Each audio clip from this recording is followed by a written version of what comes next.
Hello, and welcome to another great edition of Money Truth Moments with our very own Money Whisperer. And in this episode, our very own Thanksgiving expert, right? Judy Copenbarger, how are you? Oh, I'm awesome. I'm the Thanksgiving expert now, right? That's That's awesome. right, because you always keep giving, and you give, and you give, and you give. So we appreciate it. So thank And I'm you. thankful. Yeah, so I guess there you go. Awesome. How are Yeah, you, Carlos? I'm doing fantastic. I've been looking forward to this show as the year starts to wrap up. I'm always very thankful and grateful when we get to this point of the seasons where we can talk about, a lot of our blessings and how we can also help other folks. So I'm fantastic. How's your Tuesday going so far? Amazing. It started early and it's going to go long. It's a great day. You know what is the coolest thing today? We're doing something very special as a family. Our eldest daughter, is being sworn in to the appeals court here in California as a Oh brand new. wow. So yeah, so we're excited for her. Wow. Congratulations to her. Yeah, Very cool. yeah, it's a big day. So awesome, very fun. So we're grateful for that. We're giving thanks for that and That's all awesome. kinds of other things. So it's a good day. Very cool. So let's start by just talking about traditions, right? So what's one of your best memories for Thanksgiving that you can remember? Oh wow! Well, the food, the recipes, the food, the centerpieces, the pine cones, all of that fun stuff. I think one of our most meaningful and memorable, and we still do it. We started when the kids were really, really little. Is after we have our Thanksgiving meal, we clear off all the dishes before dessert because you need a gap anyway. Mhm. That food coming, right? And then we go around the table and everybody has an allotment of an amount of money that they get to give away and they donate. And so when they were Oh, kids, we still do it. They'll bring their own ideas and their own charities, to the conversation. But now we have like a list of charities that are kind of regular ones that we do. Once in a while, we'll add new ones. And everybody has a certain amount of money they get to gift to a certain charitable cause. wow. And so we started that when they were really little. That's what Thanksgiving is about. It's about giving back, and so we still do that. So that's one of my favorite parts of this whole week. How about you? Do you have some favorite traditions? When my family was a lot larger, when my parents were still around, we used to do usually dinner with them, like maybe turkey and stuff like that. As we find it now because of work and different things, I try to become a little bit more practical. So sometimes we'll go to a fancy dinner for Thanksgiving, so we don't have to Mm, worry about the cleanup and all of that. And once in a while, we'll go to a friend's house and so forth. But it's always like you just said, it's really more about focusing on the blessings and being grateful and thankful mm, and giving. You know what I mean? And I think that's the key takeaway from today is also it's all about giving, and you've talked about this before too, and I love the fact that you incorporated this really well with your kids. It's something that if you're listening, it's a great idea. It's a great way to get them out there showing, giving. Period. That's the bottom line when it comes right Yeah, down to it. the happiest people I know are givers. They're contributing, they're helping. And even if it's not money, if you're not in the place where you have some cash to give, you give your time, you give your talent, your resources, your coaching, you're reading to the kids, helping them learn how to read. There's things you can do in the community with your time and with what you know. Mhm. It doesn't have to be always money, although money does help, right? Right. Especially globally. Yeah. Okay, so what do you say we get started with a few questions that you can probably help our audience here with? Oh, I'm You know, ready. I'm ready. all right. So we know that Thanksgiving is all about gratitude. So how can we apply this mindset to our finances? Right? It's the old say that happy people give. Well, I think there should be always a line item in the B word, the budget, right? The spending plan. There should always be a line item for something that is outside of the family. So, something that we're going to give, something we're going to donate, something we're going to share with someone other than our own selves. I mean, those are the happy people that are able to, think outside of themselves and really think of others and financially, as well. So, if there's a line item where, every month we're going to share with a charity that we care about, or we're going to donate some cans of food, to the local food, shelter or something.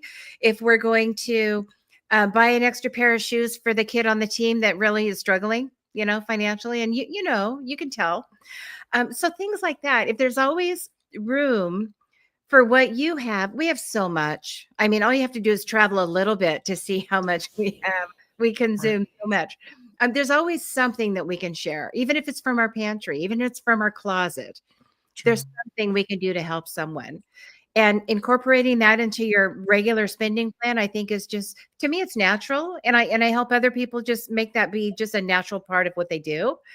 And then you're in that culture of giving. You're in that culture of sharing. And it's amazing how it always just comes back. So, as we're talking about this too, what are some things that you've seen over the years? Like, what are some common financial pitfalls people encounter, especially during the time of Thanksgiving season, and how can they avoid them? Oh, pitfalls, holidays. When you think about family and connection and traditions and all those things, we always want it to be really great, especially for our kids, for the young ones, right? Just make it so special. This will be the best one ever.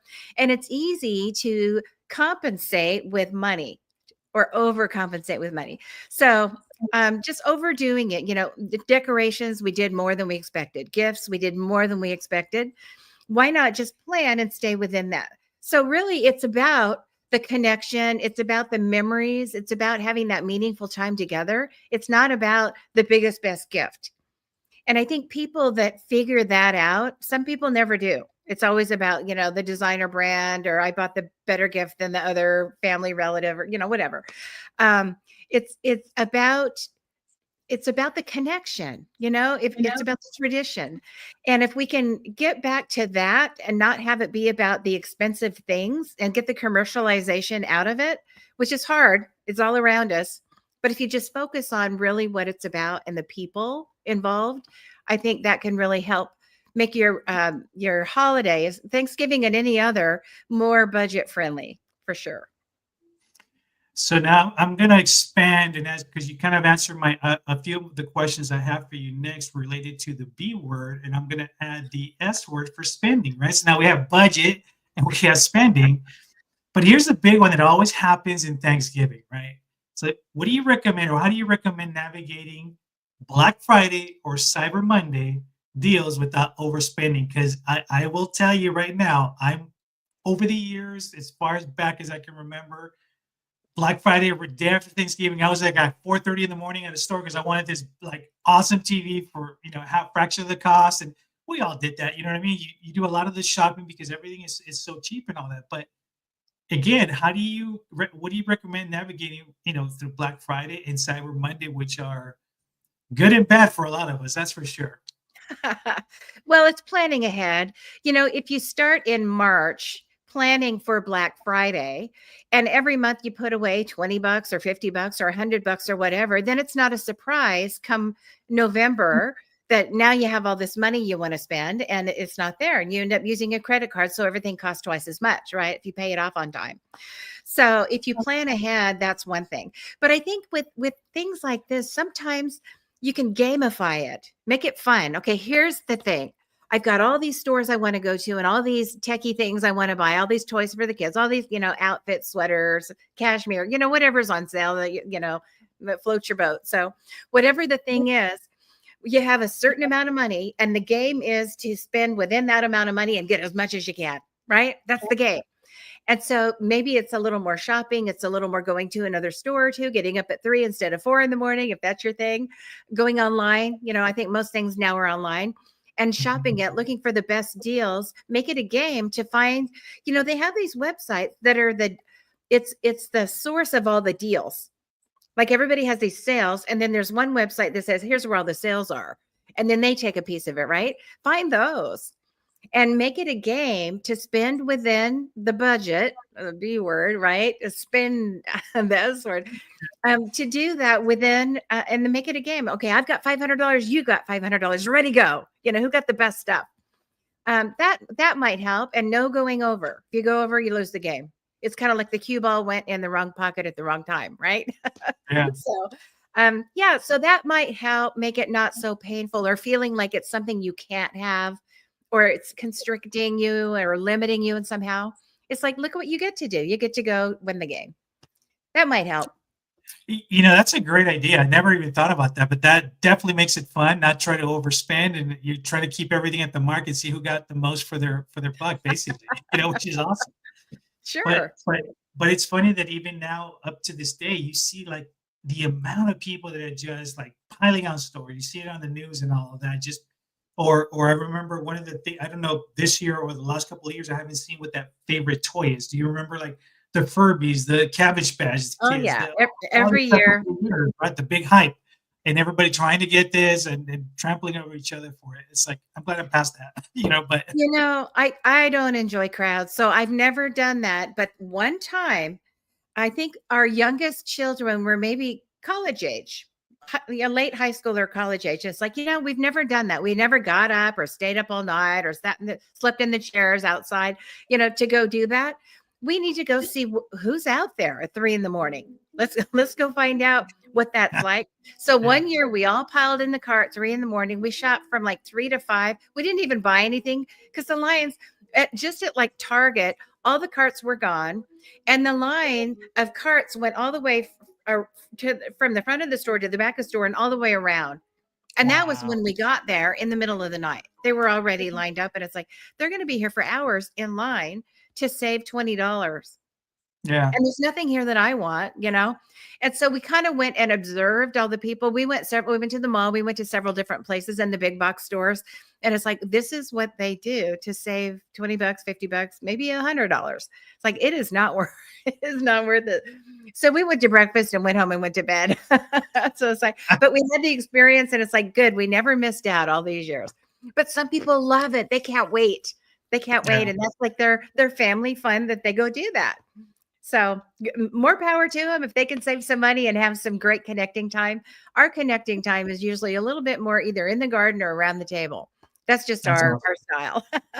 That's awesome. And you're Yeah. right. You don't really think about it. It's like, okay, I'm spending 3 hours out here to save $50 on something. You know what I mean? But Yeah, if it's 500, like a big screen TV, if you get that half off and you save several $100s, probably worth it, right? And right. it's a social thing. So Yeah. everybody's got their own thing, but in the middle of the night, I like sleeping in my warm bed. Oh, that's awesome. It's Okay, not so crowded there. oh, exactly, right? So let's switch gears a little bit. Let's talk about gratitude and financial wellness, right? Yeah. How does practicing gratitude impact our financial habits and decision making? Like you have a lot of experience in this. I mean, you've dealt with a lot of folks as well too. Yeah, I live in this world, helping people with legacy, helping people. Well, okay, I've earned it all now and I'm set and I don't have to worry about my income. What do I do with all this? That my properties and my income and my wealth, what do I do with it? How much do the kids really need? Right? Who else can I bless with all of this? So that's my world. And we're personally experiencing that at this point in life a little bit too. And so it's like, ooh, what do we get to do next? And so it's really just thinking about, and for us, it's as a couple, what problems in the world do we want to solve? What difference do we want to make? If we were the president or the king of the world, what's one thing that we would like to never see again? And what's one thing that we would want to always see? And you just think about, what difference can I make? Can I move the needle with my wealth, with my time, my resources, my ability to write and communicate? Is there something that I can do to move the needle on that cause that I'm really passionate about? And there might be several in your life, right? There's several problems in the world I'd like to see solved. Maybe it's cancer, maybe it's clean water, whatever it is. You can do that, and it should be just part of your everyday life. To me, it's like you can't separate it. It's just how you think, how you live, how you create your culture of money, how money moves. So I think just being thankful for what you have, knowing that you've got plenty, you don't have to worry. I mean, nobody in California should ever be hungry. Nobody should ever be starving or homeless, right?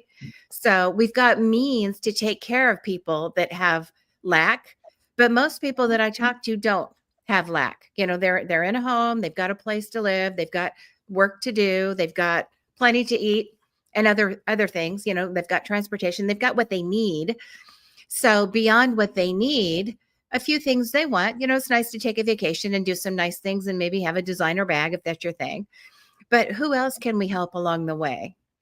How do we incorporate that thinking into our world? And that's just an ongoing conversation. It's a moving, breathing, documented process of living with gratitude, living with abundance, living with thankfulness. So I'm gonna say this because I've known you over the years, and you just recently, I know, and I also know that we're getting close to the end of the show, but I also want to touch really briefly in about a minute or so.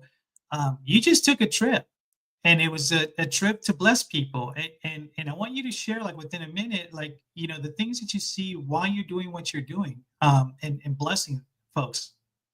You're talking about the India trip?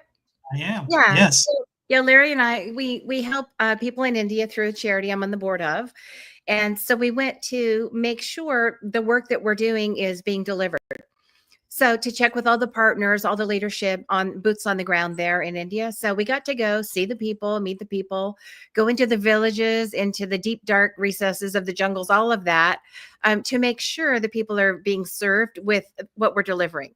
And it's everything from bore wells, sewing machines so they can have a business, helping them with micro business, helping them with, how to raise a cow, how to plant a garden, how to make a little bit of money. Literacy is a big thing, right? Just helping them learn how to read and do numbers so they can run a business. They can go sign papers to get maybe a government loan to buy a house, own, a plot of ground, send their kids to school.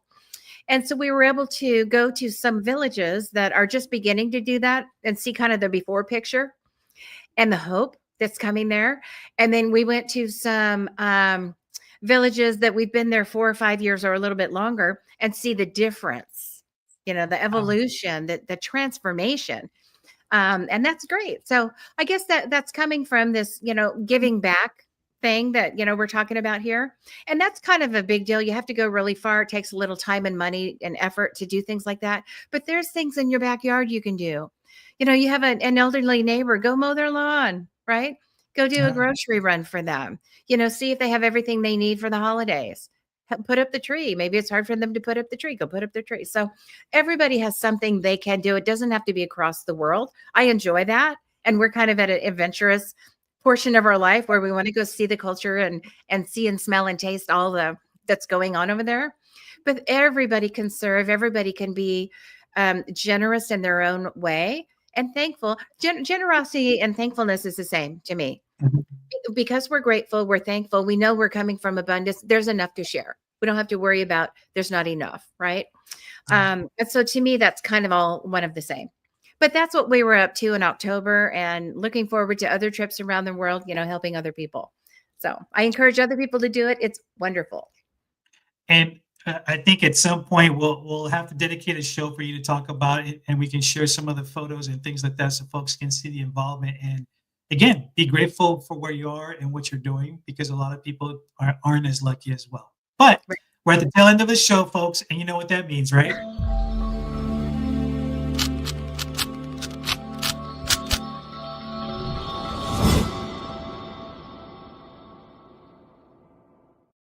It's time for our Money Truth Challenge Thanksgiving edition, I guess. Right? Well, of course it is. And it's Thanksgiving. So you know what I'm likely to say, right? You have a pretty good idea. Top 10 list, top 10 things, that those gratefulness journals, gratitude journals people have done over the years. If that's not something you regularly do, I encourage you to sit down and write 5 people you're thankful for and why, and 5 things in your life that you're grateful for. So you've got a list of 10. That's a great start. And why not encourage your family to do that? Whoever's going to be at your Thanksgiving table, and each of you share 1 or 2 of those things. It's amazing how a conversation like that about what we're so grateful for, how much we have, elevates the room. When you have a conversation like that, it elevates the room. I'm grateful for that too. I'm so thankful for that. I'm thankful for you, and all the disagreements we might have, all of that, adversary that we might have in a family. It happens, right? We don't always agree on everything. If we did, some of us would be unnecessary, right?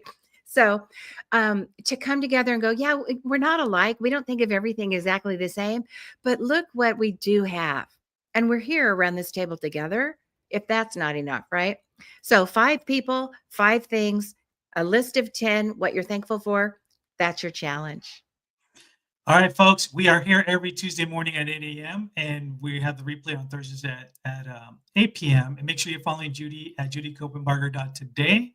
And also, before I close, I want to say on behalf of myself and everyone listening and always watching you, we're very grateful and thankful for your wisdom that you share with us each and every week. So thank you very much. My pleasure. And we're so grateful for you and your ability to handle the technology and make this happen for the world. Thank you so much, Carlos.